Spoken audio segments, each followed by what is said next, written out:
1169일 되는 미국 대사관 시민들의 행동입니다.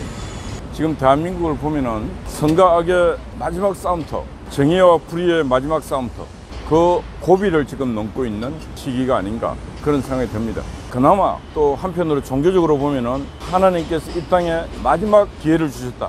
근데 왜 기회를 주시는가? 그거는 바로 이 땅에 악의 무리들, 있어서는 안 될 무리들이 이 땅에 절반을 차지하고 있기 때문에 하나님께서 이 땅에 있는 국민들에게 그 악의 무리들과 싸워서 이겨라. 근데 싸워서 이길 가능성이 있기 때문에, 그런 DNA가 있기 때문에 아직까지 우리에게 기회를 주시고 싸울 수 있는 길을 열어주시고 있다. 이렇게 보고 있습니다. 문재인이가 대통령하고 국회에서 거짓말 욕쟁이 이재명이가 대통령 됐으면 이 나라는 욕쟁이 공화국의 거짓말 공화국의 사기꾼들이 득세하는 그런 나라가 돼서 저 기업들은 정상적인 기업 활동을 할 수 없어요. 가지고 있는 모든 것을 다 민중의 이름으로, 군중의 이름으로 다 뺏기고 그런 참혹한 과정을 1년 동안 겪었어야 했습니다. 태양광 그거는 수없이 갖고 원자력은 문을 닫았고, 그리고 국민이 부담해야 될 그 경제적 비용은 더 올라갔고, 그래서 끝내는 베네수엘라나 공산 사회주의처럼 이제 무너지고, 그때 이제 남북이 이거 안 되겠다, 남북 통일시켜야 되겠다 해서 사회주의 체제로 통합되는 이런 과정을 거쳐가지고 했습니다. 사회라는 게 항상 그렇습니다. 사회가 평화롭고 안정되고 이 자본주의로 배부른 지금 이 나라의 국민들이, 제가 늘 말하지만 아무 생각 없이 살아가는 사람들 같아. 그래, 생각이 없이 살아가는 사람들처럼 보여도 자유를 느끼고 자본주의를 항요하려고 하는 이 사람들에게는 그 힘 자체만 해도 공산주의, 사회주의를 극복할 수 있는 힘이 있다. 제가 지금 말을 하고 있지만 이거 참 대단한 말 같아요. 머릿속에 제가 늘 말하는 것처럼, 우리 국민들이 머릿속에 자유의 가치, 자본주의와 자유주의와 시장경제체제 이런 거 좀 알아야 된다. 그래, 모르더라도 그런 걸 고민하지 않다 할지라도 이미 몸속에, 뼛속에 자유, 자본 이런 것들이 지금 각인된 자들이 의식적인 행동을 하지 않는다 할지라도 지금 이재명과 문재인 같은 자들이 이 땅을 그렇게 망치는 것에 대해서, 그래서 나의 자유와 나의 자본을 뺏어가는 데에서는 한가한다. 그래서 어떻게 표로 저항했습니다. 그래서 불과 몇 표 차이가 안 났지만은 그래도 이 체제를 지켰습니다. 그래서 저는 이 자유민주 시장경제 체제가 얼마나 소중하고 값지고, 이 체제가 있기 때문에 각자가 믿는 종교의 자유가 보장이 되고, 집회 시위의 자유, 거주 이전의 자유, 직업 선택의 자유, 모든 자유가 지금 보장되고 있는 것입니다. 그게 바로 이 자유의 위대한 힘인 것입니다. 성경에도 갈라디아서 5장 1절, 하나님께서 이 땅의 인간들에게 자유를 주신 것은 노예의 멍에를 매지 말라, 종이 되지 말라, 그래서 너희들에게 자유를 주노라. 이승만 대통령이 이 땅의 국민들에게 자유시민으로, 백성에서 자유시민으로, 자유국민으로 권리를 준 이 행위야말로 바로 신이 인간에게 준 자유 못지않게끔 무지한 인간들에게 준 크나큰 축복이었어요. 그 당시 이승만 대통령은 깨어있는 사람이었고 당대 최고의 석학이었어요. 바로 그런 사람이 암흑기의 백성들에게 국민이라고, 나라의 주인이라는 그런 권리를 부여했습니다. 그리고 우리는 거의 70년을 그 무한 자유를 누리면서, 그리고 항무지에서, 암흑기에서 광명의 시대를 우리가 만들었습니다. 그래서 저는 지금 이 정치판을 보면은 이제 이재명과 문재인과 조국과 이런 거짓말쟁이 사기꾼들이 이 땅에서 사라질 날, 그날이 멀지 않았다, 저는 그렇게 생각합니다. 이재명이가 어제 국회에서 시정연설을 했습니다. 이제 방탄국회 안 하고 체포동의안이 오면 지가 자진 출동해서 영장실질심사 받고 하겠답니다. 참 인간도 지지리도 못난 놈입니다. 그거 하려면 진작 하지. 왜 이제 와서 합니까? 국민들 우롱하고 조롱하고 다 해놓고 이제 와서 가겠다, 가서 당당하게 저와 싸우겠다, 한심한 놈입니다. 그리고 우리나라 과학자들을 일본 해양 후쿠시마 오염수를 방류하는 부분에서 한국 과학자와 전 세계 과학자들이 오염수에 방류하더라도 문제가 없다, 그렇게 얘기하고 있는데, 그런 과학자들을 돌팔이랍니다. 돌팔이. 이재명과 민주당만 자기들은 똑똑하고 나머지는 다 돌팔이래요. 제가 볼 때 이재명과 민주당이야말로 저건 정신병자들의 집합소 같아요. 과학의 시대에 과학을 인정하지 아니하고 과학자를 인정하지 않는 그런 정당이 정당입니까? 민주당을 지지하는 국민들도 정신건강을 위해서라도 이제 민주당 지지를 철회해야 됩니다. 물론 국민의힘당도 지지할 필요도 없어요. 정치적 지지를 다 철회하고 그 힘을 국민 중심으로 다 갖고 와야 됩니다. 그래야 특권도 내려놓고 하는 거지. 지금 장기표 선생이 국회 앞에서 특권 폐지운동 하고 있지 않습니까? 장기표 할아버지가 참 잘하고 있습니다. 장기표 선생이 제가 볼 때는 마지막 사업 같아요. 특검 폐지운동 7월 17일 합니다. 7월 17일 오후 2시에 그 뜨거운 태양 아래 재헌절 날 대한민국 헌법을 공포한 날, 제정한 날 국회 앞에서 국회의원 특권 내려놓고 대규모 집회를 합니다. 한 10,000명 정도 예상하고 있고 그날은 국회의장을 만나러 들어가시겠다. 장기부 선생의 박수를 보냅니다. 그리고 여러분들도 7월 17일 날은 기억을 해놓으셨다가 국회로 모여서 태양이 뜨겁다 할지라도 국민의 목소리가 얼마나 무섭고 준엄한가 그걸 국회에 전달해야 됩니다. 국회의원들이 지금 거의 정신병자 수준이다 저거 그러지 않습니까? 민주당에 도종환이 맞는가? 하여튼 티벳을 가죠.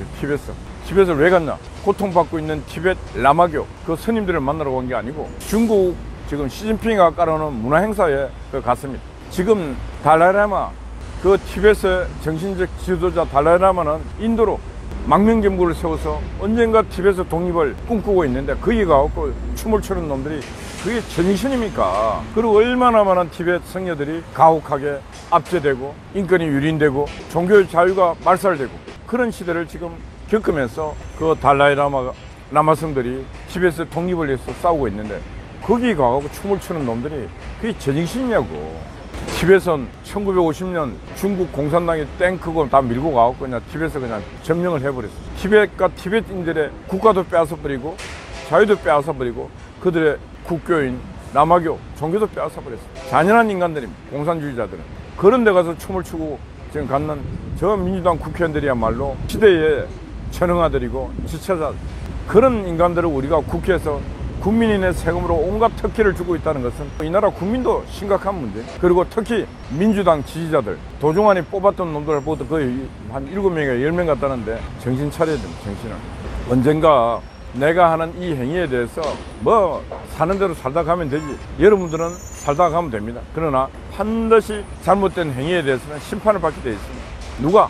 여러분 당대에서 심판을 못 받으면 여러분 자식들이 심판받고 심판은 반드시 받습니다. 그래서 항상 동서고금을 통해서 모든 경제는 선하게 살아라, 착하게 살아라, 옳은 일을 해라, 남을 도와줘라. 그래 하면은 여러분들이 당대뿐만 아니고 자손 만대 복을 누리리라. 이렇게 뭐 모든 경전이 그렇게 얘기하고 있어요. 그런데 민주당에 있는 인간들은 오만 사람을 괴롭혀, 오만 사람. 나라도 괴롭히고 국민도 괴롭히고 다 괴롭혀. 특히 민주당 시대 우리 봤잖아요. 나머지 귀한 딸들 다 자기들이 차하고 말이야. 농락하고. 그 박원순의 시장실에 침실 만들어 놓고 목욕탕 만들어 놓고 미친놈 아니냐고. 그런 인간들이 바로 자익들입니다. 자익들. 대한민국을 사랑하지 않는 자들. 그런 자들에게 나라를 맡겨도 되겠습니까? 한국에 있는 이 사회주의 공산주의를 꿈꾸고 있는 자들은 제가 볼 때 인류 역사의 체제를 만들어 놓고 체제 전일에 활동했던 인간들보다 더 사악한 자들. 그래서 우리나라는 바로 그런 놈들을 하늘이 심판 안 하면 우리 인간들이 노력해서 심판하지 않으면 이 땅에 진정한 평화와 낙원은 전개될 수 없다. 그런 말씀드립니다. 그래서 국민들이 좀 더 내 생활이 바쁘지만은 깨어나서 공부 좀 하고 했으면 좋겠어. 그래서 TV에서 갔다 오면은 야 이놈들아 너희들이 제정신이냐고 말이야. 저 갖는 비행기 돈이 국민의 세금으로 갔는지 중국 놈들이 다 돈을 대서 갔는지 중국 놈들이 돈을 대서 가도 문제입니다. 중국 놈들의 그 정치 선전의 도구밖에 안 됐으니까 그것도 문제입니다. 국민의 혈세로 갔으면 그건 더더욱 큰 문제입니다. 그래서 낙선운동이 합법화되어 있습니다. 이번에 중국 갔다 온 그런 놈들부터 시작해서 후쿠시마 오염수 유언비어 유포한 놈부터 시작해서 옳게 정의롭게 살지 못한 놈들 조국 같은 놈 조국이 오늘 마침 보니까 뭐 양산에 출마한다고 하는데 국민을 우롱하고 해도 유분수지. 그래서 그런 인간들 다 낙선운동하고 일단 저 내년 총선 전에 문재인을 구속시켜야 되는데 또 이거 문재인이 구속시키면 시끄러우니까 총선 끝나고는 바로 문재인 구속시켜야 됩니다. 총선 끝나고는 바로 김명수 구속시켜야 됩니다. 김명수. 총선 전에 구속시키면 그걸 갖고 정치투쟁해갖고 이게 정치적인 영향이 있으니까 총선 끝나자마자 문재인 국가의 체제를 흔들고 경제 체제를 흔들고 공무원들을 자기들 전의대로 쓰고 모든 책임을 물어서 문재인을 감옥에 보내서 한 10년 살게 해야 됩니다. 박근혜 대통령 아무 죄도 안 짓는데 5년 살게 했으니까 문재인이 10년 살아야 됩니다. 그 옆에 문재인 갈 때 조국이고 싹 다 패키지로 다 보내야 됩니다. 박근혜 대통령이 다 패키지로 갔잖아요. 그래서 그런 준비를 지금 국민의힘당과 용산에서 반드시 해야 된다. 왜? 그게 역사의 정의고 그게 정치의 정의입니다. 그 정치의 칼을 그렇게 안 쓰면 그 새끼들이 반드시 그 칼을 갖고 용산을 찌릅니다. 그 칼을 갖고 대한민국을 찌르고 그 칼을 갖고 바로 국민을 찌릅니다. 그렇기 때문에 정치의 칼을 빼들고 그들을 단죄해야 됩니다. 양승태 대법원장 지금 6년간 재판받고 있지 않습니까? 나온 게 있습니까? 아무도 없잖아요. 그 양승태를 감옥에 보낼 정도 재판을 받겠네요. 김명수는 감옥을 갈 일이 차고도 넘칩니다. 근데 왜 감옥을 보내야 되는가? 그래야 제2의 김명수 같은 놈이 대한민국 사법부 수장으로서 그런 놈이 안 나타납니다. 반드시 보내야 됩니다. 신상 필벌이 안 되면은 나라는 개판이 되고, 그래서 윤석열 대통령은 내년 총선이 끝날 때 반드시 이 정치판을 행정부, 사법부, 그리고 입법부는 다 보내야 돼요. 근데 입법부 다 보내는 방법 물갈이 하면 되니까 감옥을 반드시 보내야 된다. 그런 말씀 드립니다. 총선으로 국회의원 사이가 바뀌면은 국회의원 특권을 갖고 오만 짓 했던 놈들도 감옥을 다 보내야 돼요. 한 번은 법의 이름으로 깨끗하게 청소를 해야 돼요. 전두환 때처럼 차에 싣고 삼천교육대 그거는 갈 수가 없잖아요. 그러니까 법의 이름으로 반드시 심판을 해야 된다. 그래야 사회 정화가 일어난다. 그런 말씀 드립니다. 오늘 비가 온다 그랬는데 날씨가 그래도 뭐 이렇게 포근하고 좋습니다. 어젯밤에는 아군 스파이가 아군을 지켰습니다. 초소를 지켰습니다. 아침 일찍 우리 송화제 그리고 곽은경TV 아침 일찍 와서 아침에 문을 열고 있습니다. 그리고 함께 하시는 여러분들, 우리 김미경님을 비롯한 여러분들, 변하지 않는 그 마음 감사드리고 육신도 변하지 마시고 항상 건강하십시오. 파이팅입니다. 감사합니다. 파이팅! 감사합니다. 예.